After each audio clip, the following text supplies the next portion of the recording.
Today, we are tackling, well, probably the world's most enduring architectural puzzle. Khufu's Great Pyramid of Giza. I mean, just imagine a structure that stayed the tallest human-made object on the planet for nearly 4,000 years. It's just an unparalleled feat of engineering, of ambition. Our mission in this deep dive is really to look past that monolithic exterior and focus on the internal stuff, Right. specifically the shafts and these voids they found recently. They force us to ask, what was the intended function? What was this incredible machine actually for? Was it like purely ritualistic, a vessel for resurrection? Or maybe something else entirely, a highly specialized piece of technology. Or maybe just a masterpiece of, well, construction logistics. If we there, yeah. It really is the ultimate cold case, because the physical evidence, it's just so sparse, and the theories are all over the place. They're so divergent. We're basically looking at a three-way conflict here. On one side, you've got the conventional Egyptological view, steeped in the cosmology of the Fourth Dynasty. They see every shaft as a ritual portal. The standard interpretation. Then on the, let's say, radical extreme, you have these theories treating the pyramid as some kind of energy-generating system. A power plant, basically. Which sounds pretty out there. It does. And then, acting as the wild card, you've got cutting-edge science muon tomography, which is literally rewriting the internal blueprint of the monument. And the interesting part, it's fueling both sides of the debate at the same time. Huh. So the new data doesn't settle it. Not necessarily. It adds more pieces to the puzzle, pieces that different people interpret very differently. That's the core tension then, isn't it? Yeah. The same physical features, the king's chamber, the queen's chamber, those really mysterious shafts, they're being pulled in completely different directions. Precisely. Are they guiding the king's spirit to the stars, or are they maybe carefully tuned sonic conduits? Or electromagnetic ones? The sheer scale of the construction, though, it demands we treat both the spiritual side and the engineering side seriously. You can't just dismiss either one, right? Absolutely. We have to unpack what each school of thought is arguing because, while the stakes are incredibly high for how we understand what ancient Egyptians were actually capable of. Okay, let's start with the mainstream view, the overwhelming consensus. The traditional idea that the Great Pyramid was, at its heart, a tomb, a very sophisticated vessel built to make sure the king came back to life. Right. And the context for this viewpoint, it's incredibly robust. You really can't look at the pyramid in isolation. It's part of a bigger picture. Exactly. The entire Giza plateau, it's a massive necropolis, basically, an enormous city of the dead. It's surrounded by literally thousands of smaller tombs, these mastabas. Built for Khufu's royal family, his high court officials, even the skilled workers. This whole area was conceived as a unified funerary zone. It included temples, where the cult of the dead king was maintained after his death. And those boat pits. And pits where actual solar barges were buried. These were transport vessels the king was thought to need for his eternal journey with the sun god Re. It's all part of the package. And even if we look at, say, classical history, this idea of it being a burial monument, it sticks around, doesn't it? Like Herodotus. Yeah, Herodotus, the Greek historian. He's writing way back in the 5th century BCE, and he describes Khufu's pyramid specifically as a burial building, an edifice. He mentioned water too, right? Something about canals. He did, yeah. He even mentioned complex engineering involving canals, bringing Nile water right up to the structure.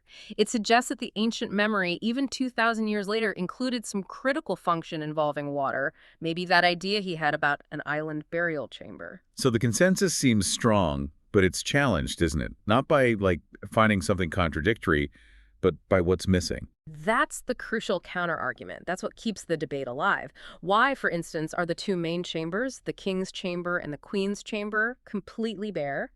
Later tombs, they're adorned floor to ceiling with resurrection texts, scenes of the afterlife. But these are just plain stone walls. Plain stone. And the most famous point, of course, no original royal skeletal remains. Nothing has ever been found in these main rooms that can be definitively linked to Khufu. So the traditional explanation for that is just grave robbers. Pretty much. Traditional Egyptologists attribute this void to pervasive grave robbing. I mean, think about it.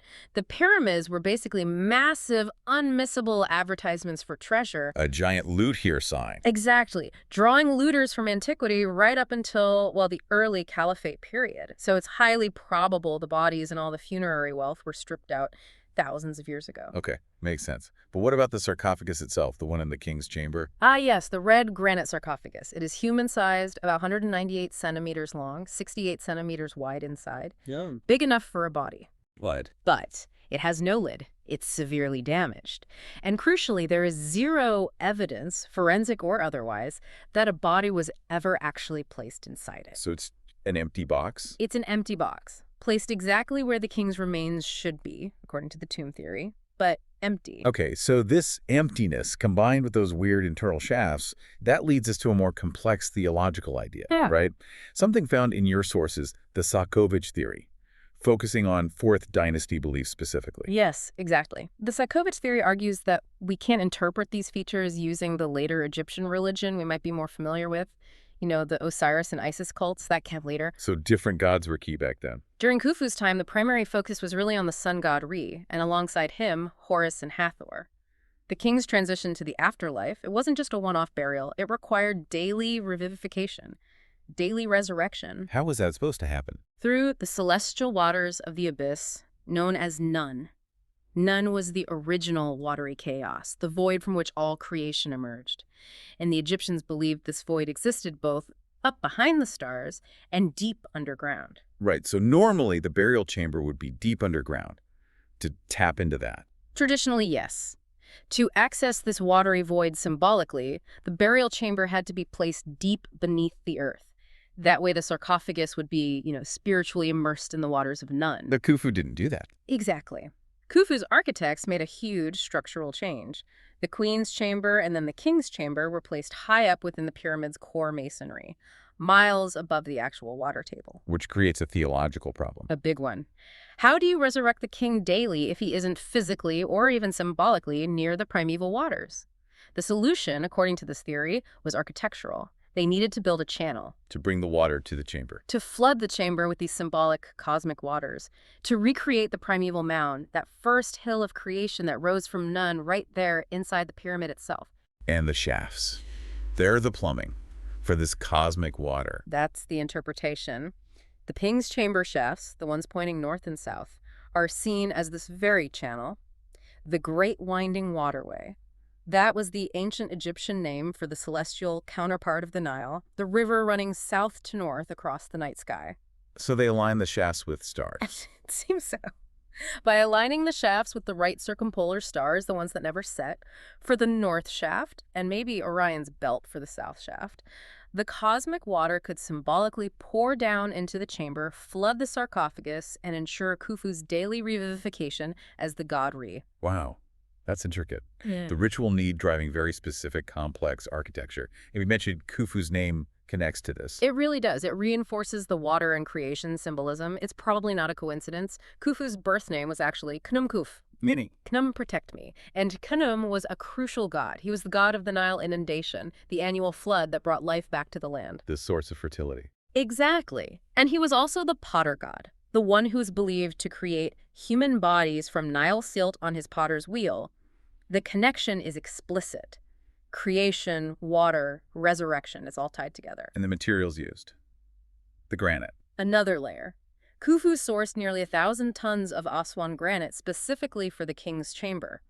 Aswan is way down south near Elephantine Island. Which was Khnum's main cult center. Right, believed to be the mythological site of the first creation, the first primeval mound rising from Nun. So Khufu was linking the physical core of his burial chamber, the very stone, directly back to that spiritual concept of creation and resurrection through water. Okay, so that covers the king's chamber shafts, the main plan. But what about the shafts in the queen's chamber, the ones they found sealed? Why start them and then just abandon them? That's where the idea of a contingency plan comes into play. Building the pyramid was a massive undertaking, and Khufu's construction schedule was totally dependent on how long he lived. Right, if he died early. If he died early, they needed a backup. The queen's chamber was the second planned burial room. Had Khufu died prematurely, before the higher, final king's chamber, which needed that incredibly difficult granite vault construction, was finished, well, the queen's chamber would have been quickly finished, sealed, and used for his burial. And those shafts were part of that backup plan to flood the contingency chamber. Absolutely. The plan was the same. The celestial water needed to descend via those shafts to complete the resurrection ritual, even in the backup chamber. But he lived long enough. He lived long enough for the final, grander king's chamber to be completed, so the builders just stopped. They stopped carving the queen's chamber shafts about 5 inches before they actually broke through into the chamber wall. They were never opened, never used. Which brings us to that discovery in 1872. Wayman Dixon. A famous moment, yes. Dixon was an engineer, and he noticed some structural oddities, some irregularities. Apparently, on the advice of the astronomer Charles Piazzi Smith, he realized there might be hidden shafts there. And he had to physically break through. He had to physically chisel through 5 inches of solid limestone from inside the chamber wall just to reach the blocked-off entrance to the shaft. Which proves what, exactly? It proves a critical point. Since the builders themselves sealed them off from the inside, they were never intended for any practical purpose we might think of, like ventilation or air circulation. They couldn't have been. They were symbolic canals abandoned mid-project because the backup plan, the contingency, wasn't needed anymore. Okay, so if we accept that cosmological reading, it gives a pretty robust ritual function for those shafts.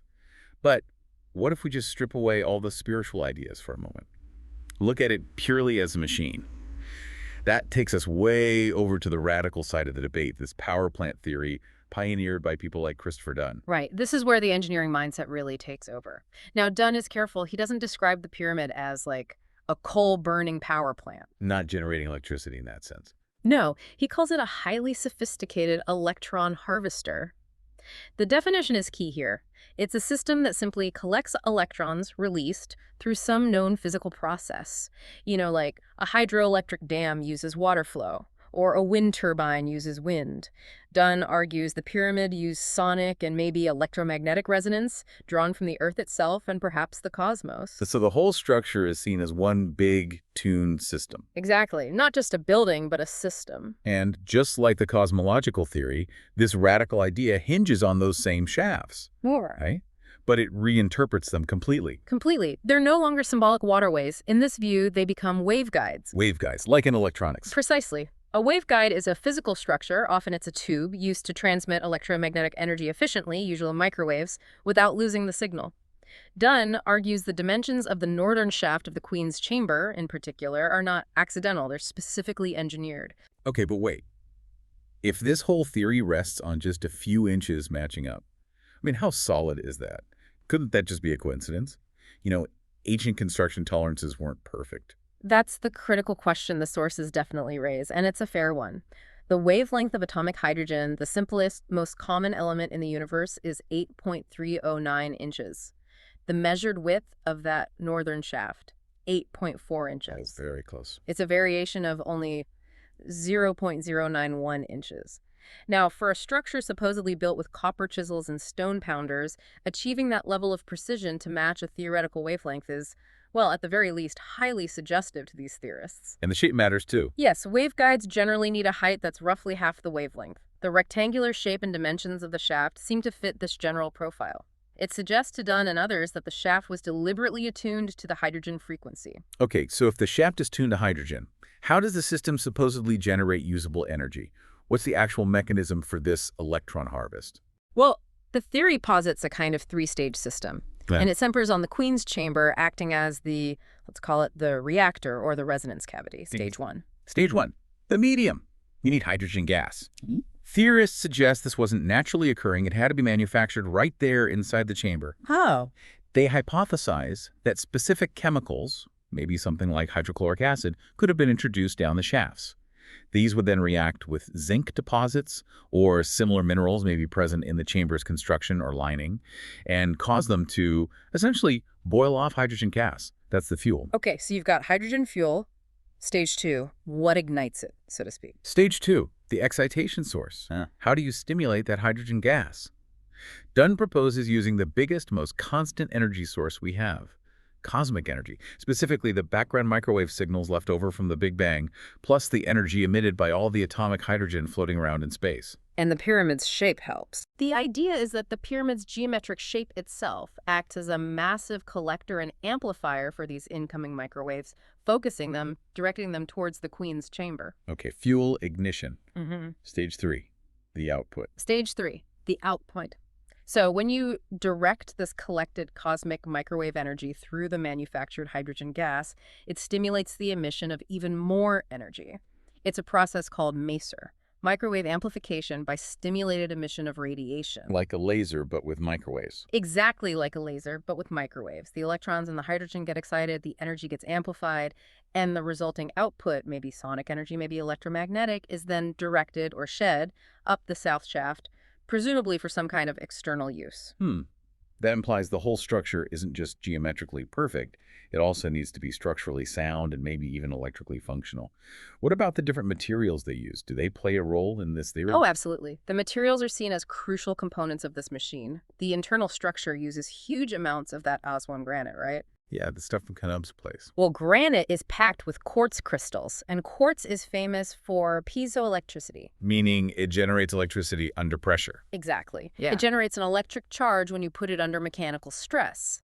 Theorists suggest that the constant low-level vibrations from the Earth's natural tectonic movements, just the ground shaking slightly all the time, would provide the necessary mechanical stress on all that granite.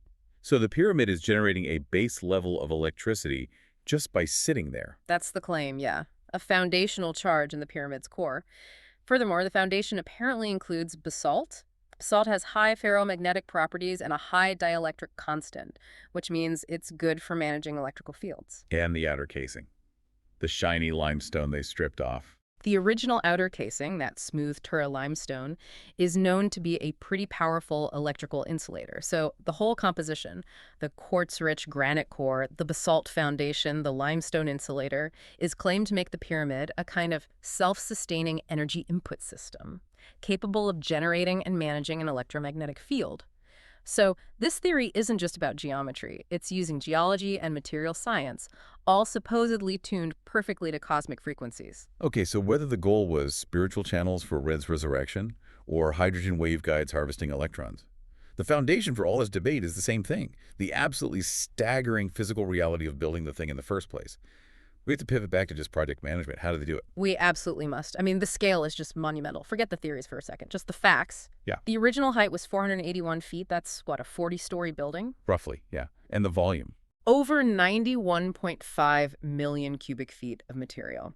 That amounts to something like 3.4 million stones, assuming an average size of, say, 3 feet cubed per block, which is probably conservative for many of them. Okay, so if Khufu reigned for about 20 years, which is the common estimate, and let's say construction was happening year-round, you'd need to place about one stone every single hour, working 10-hour days every day for 20 years. That's the math. The logistical organization needed just to feed, house, transport materials, and coordinate that effort.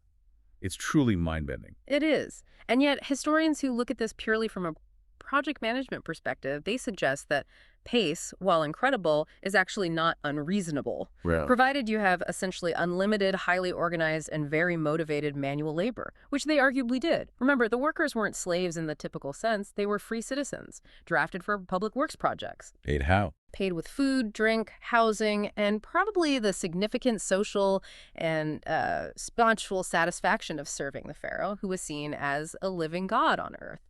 The real mystery, for many, isn't just the sheer volume of stones, but the precision they achieved, using what we consider pretty rudimentary tools. Yeah, let's talk about that accuracy again, because it really is shocking, especially over a site that's 13 acres big. The leveling of the entire base plateau is extraordinary. They probably used water-filled trenches or maybe interconnected basins to establish a perfect reference plane across that huge area. And the result? The result is that the difference, the variance between the highest corner, say the southeast, and the lowest corner, the northwest, is only about half an inch, over 13 acres. Wow. The alignment with true north-south is almost perfect. And maybe even more amazingly, the lengths of the four sides each over 9,000 inches long. The difference between the longest side and the shortest side is less than 8 inches. That's an error of less than 0.1%. That's tighter than many modern buildings. Absolutely. And the corners are set at almost perfect 90-degree right angles. Trying to replicate that level of surveying precision today, even with laser theodolites, is challenging, let alone doing it with presumably ropes, plumb bobs, and maybe sightlines. Okay. And then maintaining the slope. That precise angle of, 51.8 degrees all the way up. How did they calculate and maintain that? Well, they used a system called the Seked. It wasn't an angle measured in degrees like we use, that's a later concept. It was a practical unit of measure describing the run-to-rise ratio. What's on a blueprint? Kind of. Essentially, for every 1 cubit you go up vertically, that's about 52 centimeters, the slope had to run horizontally a specific number of palms, a palm being about 7.5 centimeters. The slope of the Great Pyramid corresponds to 5.5 palms of horizontal run for every 1 cubit of vertical rise. It was based on their practical understanding of geometry. And how did they figure out that specific ratio? It's widely speculated, though not definitively proven, that they might have utilized the properties of the elementary Pythagorean integer triplet, the 3, 4, 5 right triangle. Thousands of years before Pythagoras. About 2,000 years before Pythagoras, yes. The geometry was known, even if the formal theorem wasn't written down. The acute angle of the pyramid's internal triangle, the one formed by the slope, half the base, and the height, is 60.58 degrees. That differs by only 1.4 degrees from the angle in a 3-4-5 triangle, which is 59.03 degrees. This simple 3-4-5 ratio would have provided a very practical, easy-to-replicate template for designing the slope and, crucially, for checking it constantly as they built upwards. It simplifies the task immensely if you don't have complex trigonometry. Okay, this incredible precision brings us right back to the biggest construction mystery, the ramps. How did they physically get those multi-ton blocks, especially the massive Aswan granite beams for the King's Chamber ceiling, up to a height of nearly 500 feet? This is probably the most debated aspect of the construction. The traditional view, going back even to Herodotus mentioning machines of wood, mostly relies on huge external ramps, maybe one long straight one, or maybe one that winds around the pyramid like a road. But there are problems with that, right? Huge problems. The scale required for an external ramp to reach the apex. I mean, think about it. It would need to be wider, stronger, and potentially contain even more stone and material than the pyramid itself. And it would block the view. It would completely obscure the pyramid's geometry during construction. How could they possibly check those precise angles and alignments if the whole thing was covered by a massive ramp? It just poses enormous logistical and practical problems. Which is why that alternative theory from Jean-Pierre Houdin, the French architect, became so compelling. He proposed a radically different internal system. Houdin's theory really does offer a potential solution to the dilemma of the giant external ramp. He proposed a kind of two-part system. First, yes, a relatively small, straight external ramp, maybe only used on the south side, and perhaps only reaching about 1/3 of the pyramid's total height. What was that for? Mainly for the really, really heavy stuff, those huge granite blocks that form the ceiling of the King's Chamber. They needed a straight shot. Okay, but for the millions of other blocks, for the upper 2/3. For the bulk of the upper masonry, he proposed something revolutionary. A continuous internal spiral ramp running just inside the outer casing stones, like a tunnel climbing up within the pyramid's structure. Ah, so the ramp is inside the pyramid itself. Exactly. This internal ramp system means the workers could constantly be moving blocks upwards, course by course, while the exterior of the pyramid remained clear. That allows the overseers to continually check the geometry, the alignment, the precision of the casing stones as they were being laid from the outside. Clever. And the Grand Gallery. That huge, steep corridor leading up to the King's Chamber. That gets a new function in Houdin's model, too, doesn't it? It's not just ceremonial. Yes. This is another key part. The Grand Gallery, usually just described as this magnificent but ultimately mysterious procession way, becomes a functional engine room in his theory. An engine room. It's theorized that this narrow, incredibly steep gallery was the perfect place for a counterweight system. Imagine ropes running down the gallery floor attached to a heavy-weighted sled. By using this counterweight, running along the side ramps or benches in the Grand Gallery, the workers could use basic physics specifically, counterbalancing the enormous weight of the blocks to help haul the largest and heaviest stones, like those granite beams, up the incline to the King's Chamber level much more easily. So it transforms this grand symbolic space into a piece of essential heavy-duty construction equipment. That's the idea, a functional necessity, not just a ceremonial passage. All right, so this deep dive has taken us through the spiritual interpretations, the purely mechanical ones, and the construction logistics of the known structure. But now we need to turn to the 21st century, to the technology that has fundamentally changed the internal map of the Great Pyramid, and maybe even validated some of these engineering theories. We're talking about the ScanPyramids mission. Yeah, this mission was truly revolutionary, mainly because its goal was so simple, yet so ambitious. Use completely non-invasive methods to find hidden spaces. No drilling, no cutting a single stone. How do they do it? They used a combination of techniques. Infrared thermography, looking for temperature differences on the surface that might indicate cavities behind them. But most famously, they used muon tomography.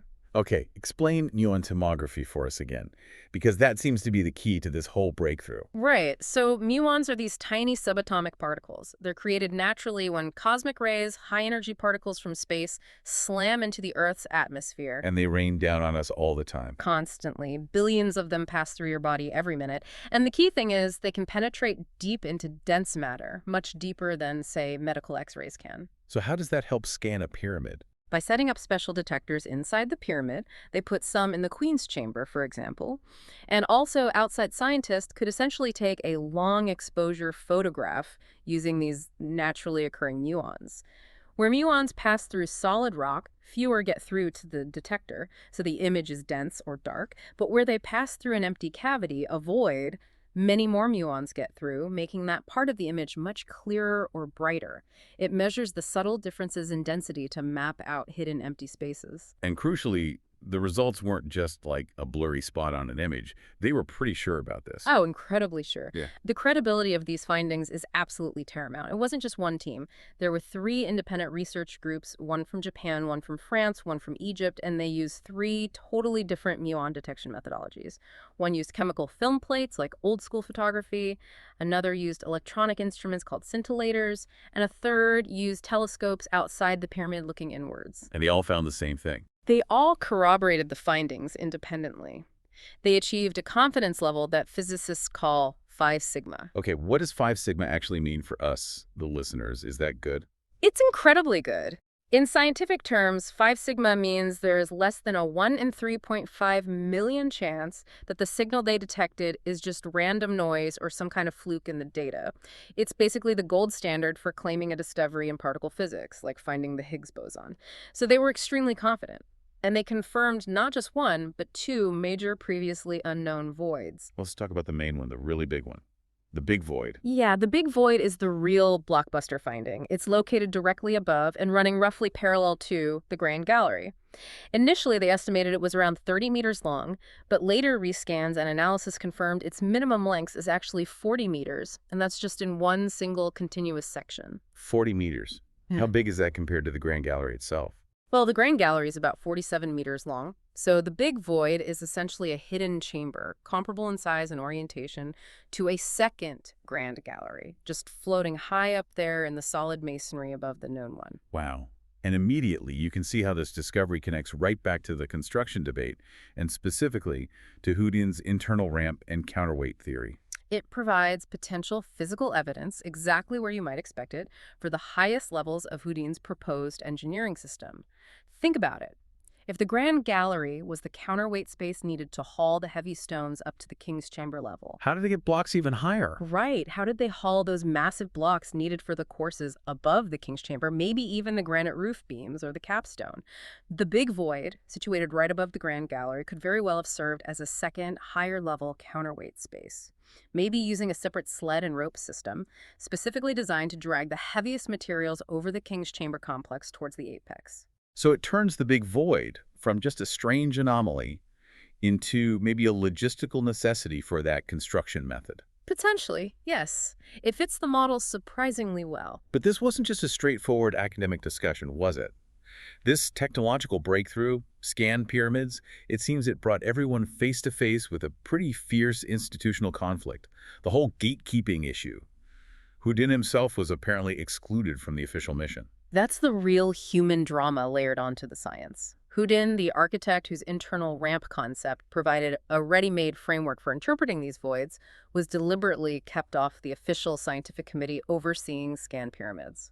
The reported condition was that the mission had to remain officially agnostic about specific construction methods. But the results seem to support his idea. Exactly. The moment the 40-meter void was announced, the political battle really erupted. And Zahi Hawass, the former antiquities director who's incredibly influential, he headed the oversight committee.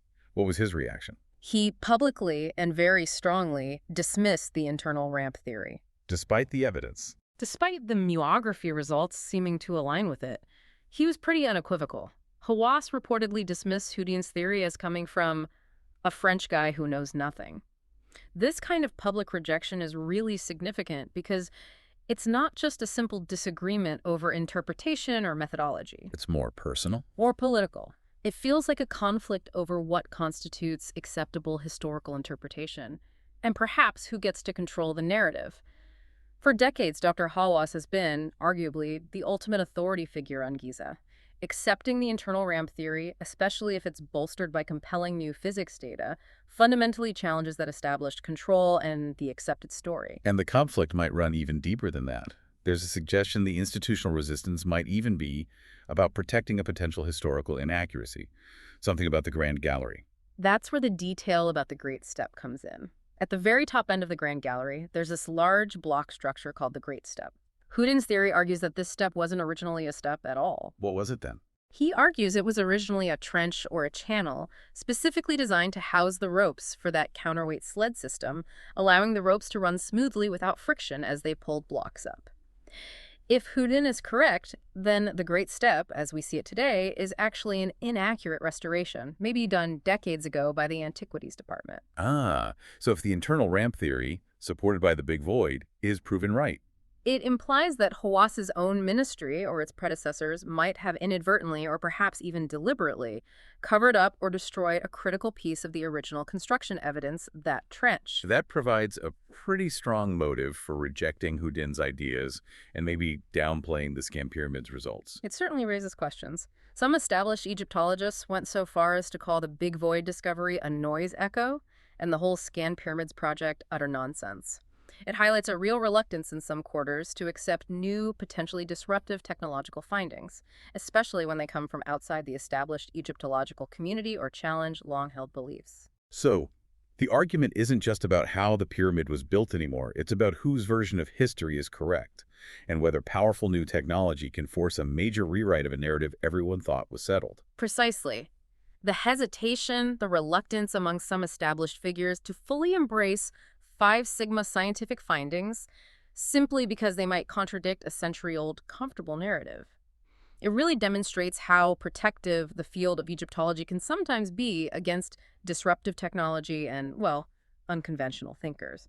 The muon data is essentially forcing the field to look beyond the simple idea of just a tomb and to acknowledge the possibility of a far more complex, maybe multifunctional piece of incredible engineering. Hashtag outro. So as we kind of wrap up this deep dive, we've really surveyed a vast spectrum of thought about the Great Pyramid, haven't we? We went from the purely mythological view, Num cult, the cosmic waterway channeling celestial water for resurrection. Right, the spiritual plumbing. Exactly. To the purely mechanical perspective, the electron harvester idea, using hydrogen waveguides and piezoelectric effects from the Earth's vibrations. The pyramid is a machine. And then finally, we landed on the purely logistical side, the evidence for internal ramps and counterweight systems, potentially revealed by the discovery of the Big Void. The enduring mystery, and maybe the beautiful truth of it all, is that the pyramid's actual function might have combined elements from all 3 perspectives in ways we just haven't figured out how to reconcile yet. Yeah, the only thing that seems absolutely certain across all these conflicting theories is just the unparalleled precision, the skill, and the incredible dedication of the ancient builders. The question that hangs over everything is still, why? Why go to such a spectacular effort? Why deploy this kind of, well, arguably advanced engineering, this precision alignment, this complex internal architecture? Was it all really just for a single burial? Especially one where most of the evidence for that burial seems to have been robbed relatively quickly. Or was there some greater, maybe multifunctional purpose that's just been lost to the sands of time? And I think the core lesson, the really exciting takeaway from the ScanPyramids mission, is that our understanding of ancient history, even of monuments we thought we knew inside out, it's absolutely not settled. New technologies, especially non-invasive ones, they guarantee that the internal map of these ancient wonders can, and almost certainly will, be rewritten. We are probably still just at the beginning of truly understanding the logistics, the technology, and maybe the sheer ambition of the 4th Dynasty Egyptians. That leaves us with one final provocative thought for you, the listener, to maybe explore on your own. It kind of ties the spiritual contingency plan back to the logistical one. Think about this. If the sealed shafts in the queen's chamber really were sealed because they represented a contingency burial channel that Khufu ultimately didn't need because he lived long enough to finish the grander king's chamber, then does that newly discovered massive 40-meter big void represent a final aborted contingency plan? Was it perhaps designed to house something even bigger or more important than just the king's chamber sarcophagus, maybe a full-size funeral barge? Yeah. Or a truly spectacular hidden burial chamber created just in case Khufu died, maybe one course of stones too soon, right before the very apex could be finished and sealed? An incredible engineering feat held in reserve for a sudden, untimely end that, thankfully for Khufu, never came. A backup plan within a backup plan, hidden high up. Interesting. Something for you to mull over. Thank you for joining us on this deep dive into Khufu's enigma. We'll see you next time.